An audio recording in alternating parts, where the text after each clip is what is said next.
Hai guys, ni hole ke-6 dekat Bukit Utama.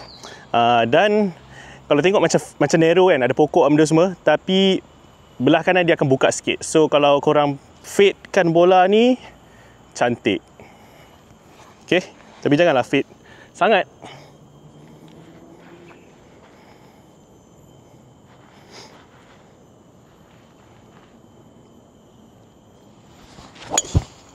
Allah, tak fade. Dia dekat situ, kat pokok besar tu. Setiang? Okay, alright. Jom kita tengok bola kita ada lagi ke tak. Okay, Alhamdulillah bola kita selamat. Kita beginner. Aku tak nak lah pukul kat pokok batu-batu ni. Kita masuk kat fairway je.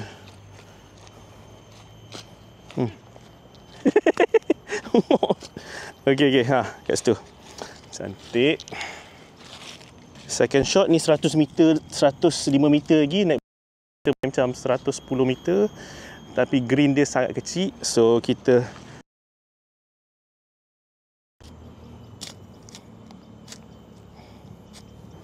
confident, ambil stance yang confident.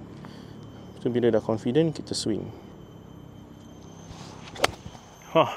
Confident. Oish, shot kiri lah. Shot kiri. Tapi okey lah, kita terima. Allah.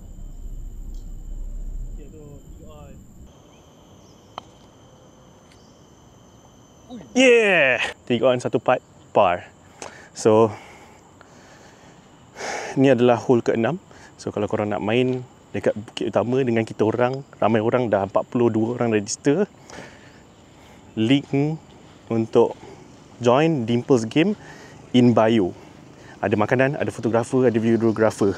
Okey?